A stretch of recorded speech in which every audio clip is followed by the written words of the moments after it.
Hello, guys. Hello. Who am I talking to? Continue. I'm Laura. I work at Chester.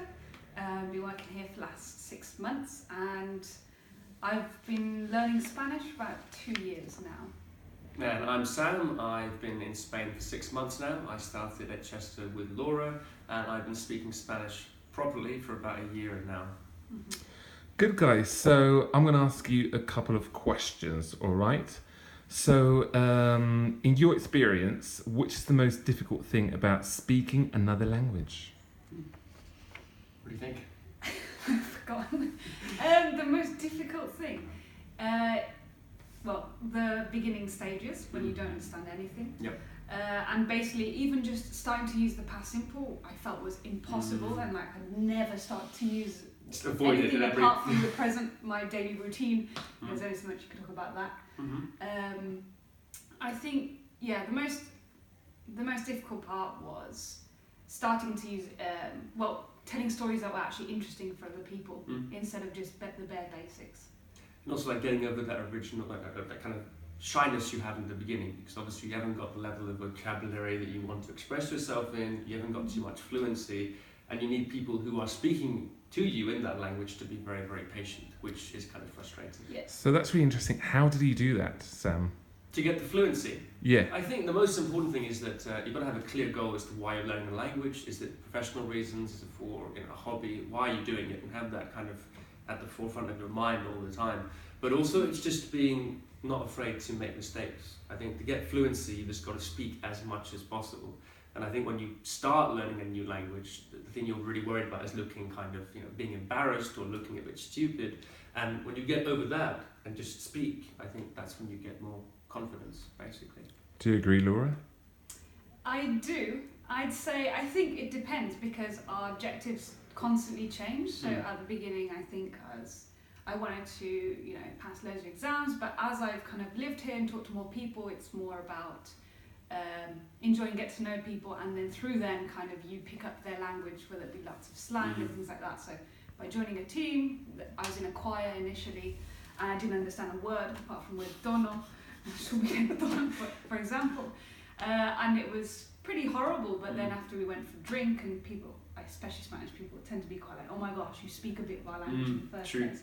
And people really aren't judgmental because most of them have been through like learning another language as well. Yeah, it's generally a two-way thing because they understand you're not speaking your mother tongue and vice versa. So you have that kind of understanding that you're going to make mistakes, and people generally are quite open towards that.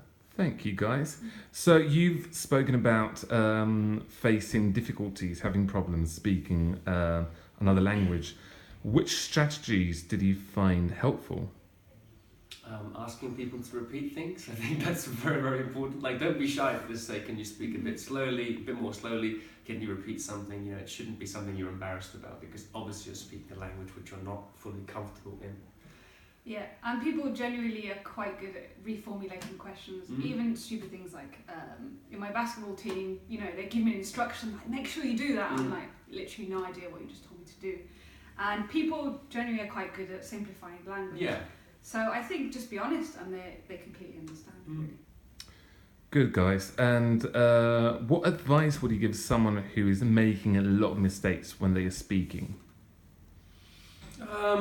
I'd say probably I think the accuracy comes with time. I think like I was saying before, that you shouldn't worry too much about making too many mistakes because it's expected because you're speaking a language which is not yours.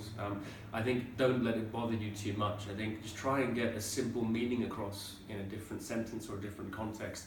Don't focus too much on every single word, every single preposition in the beginning. Just speak and try and be as clear and simple as possible. The way I found quite useful was writing something quite natural.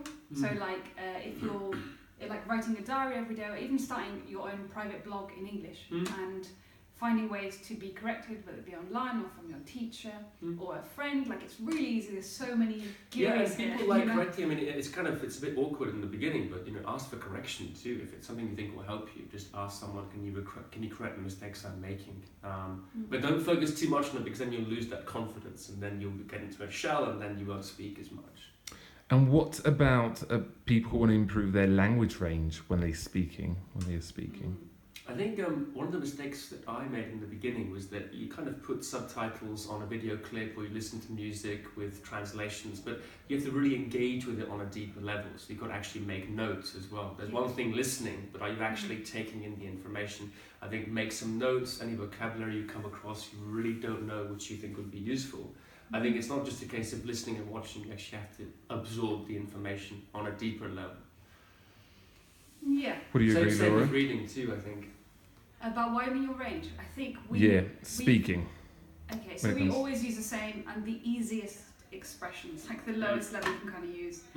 And I think you, especially high levels, upper int, FCE level, you have to purposely, leave your comfort zone. Yeah. So even by listening to podcasts, there's so many. Just find one you're interested in and things on make YouTube notes, too. Yeah. look it up and reuse the language, because it's all very well going to lessons, but also go back and maybe even write a paragraph a day using the corrections from the board, for example. Yeah. Even if it doesn't make any sense, you're using that language and you can't just use it once or twice, you have to use it continuously. And if you are struggling with that, I mean, there's no kind of harm in finding synonyms in your language which look quite similar and actually just using that as a base. You know, just finding alternative words that might be simpler to remember is also a good way to get more vocabulary as well. Thank you very much, guys.